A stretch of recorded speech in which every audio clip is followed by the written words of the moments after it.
Well, since you're at home in both fields, neuroscience and psychoanalysis, what is, in your words, in your opinion, the unconscious?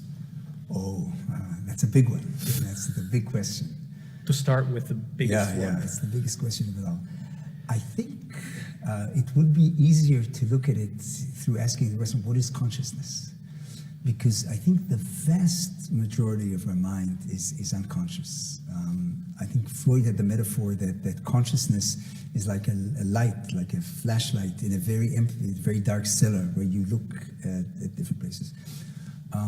I think that we should, the first thing that we should realize is that there's several levels of consciousness. That when we talk about consciousness, we don't talk about one thing. And as a result, as a consequence, when we talk about the unconscious, we're not talking about one thing. For example, most people think about consciousness as reflexive consciousness, things that we can talk about, that we can envision in our mind, that we can turn into words. And that is an important part of consciousness. This is what distinguishes human beings. But there's every reason to think that even when this level is not possible, you still have consciousness, some consciousness, affective consciousness, relationships between stimuli. And all these things would go into that big pile that is called the unconscious. I think that what Freud said over 100 years ago was revolutionary when he said that most of the mind is unconscious. And at that time, it was a very revolutionary idea that stirred a lot of resistance. I think that now when you look at cognitive neuroscience, there's universal agreement that that's the case, and now we're trying to figure out what are the rules which govern what stays conscious, what becomes unconscious, how our unconscious contents manifest, how do they become conscious again, these kinds of things. Would you agree with Mark Solms that what we call consciousness is basically located in the brainstem, while lots of the cortex is used, to, as you said, to analyze words and that sort of thing, but that's basically unconscious because it can work without consciousness? It's a good question. I'm familiar with Mark's metaphor. I think that's where the original Freudian metaphor helps. When you think about consciousness as a flashlight that you can turn in different directions. Because what the brainstem does is it enables consciousness, and in that sense it is necessary for consciousness. And as Mark has shown, you can be conscious without a cortex, But the kind of consciousness that you and I are using right now, and people who are listening to us are using right now, that is deciphering words, building abstract ideas, that is absolutely necessary for the cortex. And I think Mark would agree with me. It's only that people used to think that the cortex is sufficient for consciousness. And there's no question that that's not the case. That without the participation of the upper brainstem, there's no consciousness. And this insight has fundamental importance to many, many things, including, for example, animal rights. Because when you look at the upper brainstem, there's no difference between ours and not just monkeys and cats and dogs, but also cows and pigs and even chicken. And if they're capable of raw consciousness like we are, then we should begin to ask whether it's permissible to do to them what we actually do to them. So the question is very relevant. When you experience what you call a traumatic experience, or an event which is traumatic in the end, you perceive things, you perceive the situation with your cortex and your brainstem, so to speak. Yeah. So with all the functions of consciousness. Why is something lost then? Or in other words, what is repression? That's the million-dollar question, right? That's another fundamental question. The Freudian idea was that you do not remember that which is so unpleasant or so threatening or so incoherent with the rest of your experience that it threatens your psychological well-being. And when that is the case, then you simply don't remember it. But by that he meant not that it goes away, but that it's in there somewhere, but you don't have access to it. And I think there is a lot of evidence, some of which I study in my research, to suggest that is indeed the case, that one of the things that happens in trauma is that part of the experience becomes inaccessible. But the question is the question of motivation. Is it really because it is unpleasant or threatening, etc.? And this is almost impossible to prove. How do you prove a motivation? You have to design very, very elaborate controlled experiments that would allow you to infer motivation. But all I can say is that we have a lot of prima facie data to show that it appears to be motivated, or that the most logical explanation for it is motivated. And certainly the phenomenon itself does exist. There's no question about it. So when people are traumatized, something funny happens to their memory. I would even go on to say that people think about post-traumatic stress disorder, PTSD. People think about it as a trauma-related disorder, as an anxiety disorder, but it's really a memory disorder. If you look at what happens in PTSD, it's too much memory. It's when people remember things they don't want to remember. They would love to forget, but the memories keep coming back at them. And then side by side with that, you also have gaps in the memory, things that they cannot remember. And a lot of research is now going into what determines what will be remembered and what won't be remembered, etc. Am I understanding you correctly that the memory is there? It's stored somehow physically, that's why we have symptoms, but we do not have access to it. I think it's very true. I think that is one of the things that happen. But there are also kinds of memory that are not conscious and cannot become conscious. Only their consequences can become conscious. I want to make this example clear. I will quote an example by Joe Ledoux, who's one of the researchers who worked on it. And he said the following. He said, imagine that you're in a car accident where you're trapped in a car after you've crashed and you can't get out. And you were the driver, and you're stuck between your seat and the steering wheel. So with your chest, you press on the horn, and the horn goes beep as you're there in pain, trying to get out of the car, not sure if you're going to make it. Eventually, people take you out of the car, and they treat you, and you're well. Now, but in the future, every time you'll hear a car beep, you will jump, and you get very scared. And when that happens to you, you will say to yourself, yes, of course, it's because I still remember that trauma. But the important point, and it's a very important point that's been proved scientifically, is that you don't have to remember that you were in a car accident at all in order to have that kind of response. So that response is definitely remembered, but it's not conscious. It will only manifest when you hear the beep, and then it'll happen to you. What you describe is conditioning, right? Yes, absolutely. And the conditioning, the link between the unconditioned stimulus, which is the pain and the horror of the accident, and the conditioned stimulus, which is the horn, that is what is remembered, but that itself is unconscious. So here's another example of something that happens to you, which is not conscious, which cannot become conscious. Only the consequences are conscious. Now, one of the fascinating points, and you mentioned today, in law cases, for example, is the gap, which is you do not remember at all what had happened in a specific period of time. Yeah. Could you explain your experiments to find out if there is really such a gap? Yeah. I think you've pointed out the problem. Usually, in everyday experience, the more emotionally charged any experience we have is, the better we remember. It's called flashbulb memories. When something moves us emotionally, we remember it better.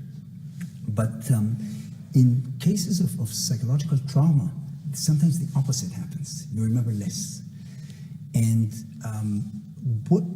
this really becomes a problem in court when usually it's a victim. It's a victim of sexual trauma, of violence, who is called to the witness stand.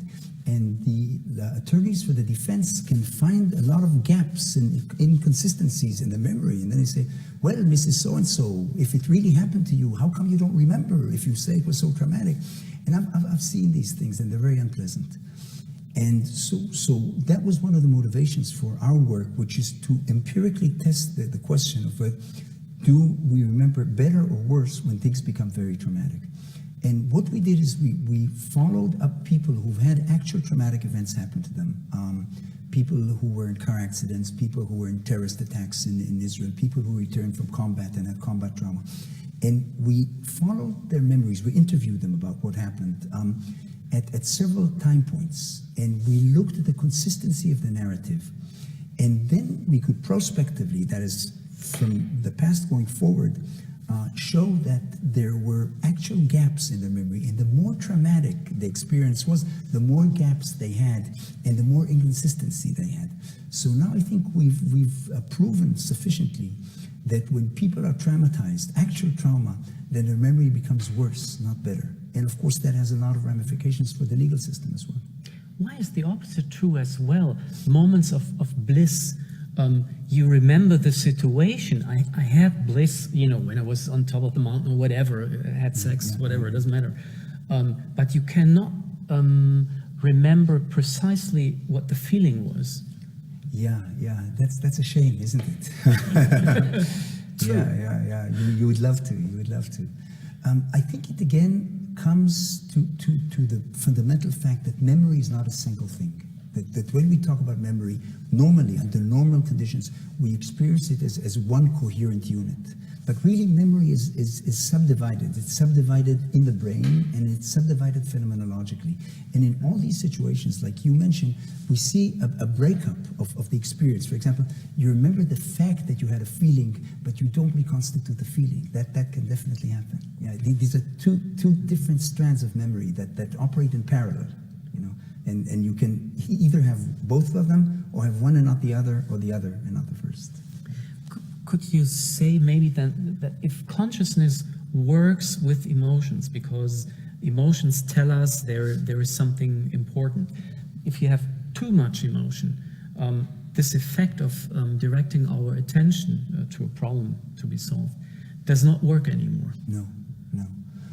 There's a lot of data to suggest that the effect of emotions on cognition is biphasic. That is, if you look at the functioning of the mind and what happens to it when you experience more emotions, by and large, when things are more emotional, we function better. We remember more, our cognition becomes sharper, etc., etc. But if it goes on too much, then the slope becomes negative. That is, the more emotion or stress you have, the worse the functioning. And I think it's interesting. It has a lot of ramifications. For example, in the workplace, okay? It's a well-known fact that men work better when you put them under stress. And that is why you have to give them goals, and you have to give them sanctions, and you have to, and there's a lot of data to support the fact that in the workplace, if you want workers, and it doesn't have to be manual workers, it could be people who are doing clerical work, if you want them to work better, you must put some pressure on them. However, when you look at this relationship between stress and performance in women, then it doesn't work. Then if you want to get the best performance out of women, you shouldn't stress them. They will function optimally under no stress at all. They don't need the stress in order to be motivated. Stress will get in the way. Now, that is not 100% true, what I said. Meaning there are men who would work very well with no stress, and there are women who can withstand a lot of stress. But if you look at the big numbers, then it is a difference. So the question of how much and in what way emotions affect our functioning, our memory, our cognition, becomes a very practical issue, actually. As you probably know, there are a lot of people working on drugs, helping soldiers, for example, to come through traumatic experiences. So when I understand you correctly, it would be much smarter to have a drug preventing the encoding, putting me in a stress situation so that I'm not at all aware of my environment or what I'm doing right now. Because then later on I don't have to have therapy because there's nothing to be remembered. It's very interesting what you said, because there's actually data to suggest the opposite. I'll explain. There are drugs that we use every day that disrupt explicit memory, that disrupt episodic memory. And by that I mean that the benzodiazepines, drugs like Valium and lorazepam, Xanax, these kinds of drugs, and they cause gaps. They make memory less sharp. So there was a thought that when people are traumatized, if you give them these kinds of drugs, you will prevent PTSD. And what was found was exactly the opposite. that when you give those drugs to people who are traumatized acutely in the first few hours or days after the event, you actually get more PTSD. But you can prevent the PTSD, or you can decrease the PTSD if you give them different drugs. It's the drugs that prevent the autonomic arousal, not the declarative memory, but the emotional memory. So, for example, if you give these people drugs that are called beta blockers, like propranolol, drugs that block the activity of norepinephrine in the brain. If you do that, then you take the edge off the emotional experience. So it's not really the facts that the person remembers, but it's the emotional significance. That's what you have to treat if you want to prevent PTSD. There's actually a lot of work going on in this subject right now. What happens when you have induced false memories? Then you're in trouble. It does happen. It does happen. The person who has devoted a lot of effort to this is Elizabeth Loftus from the state. And I think she's shown a lot of evidence to the effect that it can happen. And tragically, people who've been traumatized are very, very suggestible. As a group, people who've been traumatized, especially people who've been traumatized in childhood, are especially susceptible to these kinds of manipulations. And sometimes these things can be done without any bad intent. You know, for example, if a therapist says to a patient, but something must have happened to you. You must remember something. Try to remember. Could it have been your father? Could it have been your uncle? You know, in such situations, people can come up with memories of things that actually never happened. And there's a lot of evidence to suggest that this does happen. What I personally object to, and that was one of the reasons that compelled me to do the study that I presented in this conference, was that this fact, which is 100% true, is sometimes used in order to contradict, to deny the opposite effect, which is that sometimes people can have amnesia for very terrible things that have happened to them, that have really happened to them. So the fact that there are false memories of things that never happened or have happened in a very different way than the person remembers them, that is true. But that does not rule out the fact that the opposite thing can also happen. And that is what I objected to. The mechanisms are different, right? Yeah. Again, you know, these kinds of experiences we can only study in humans. You cannot ask rats or even monkeys, you know, about the details of their childhood traumas and express them in words. So these kinds of studies can, by definition, only be done in humans. And of course, we will never traumatize someone in order to traumatize them in the laboratory in order to study their responses. So our ability to work on this is limited to clinical situations. And as a result, the understanding of the mechanisms of these phenomena is still in its infancy. We have a lot of theories, but we're not quite there yet. When you're very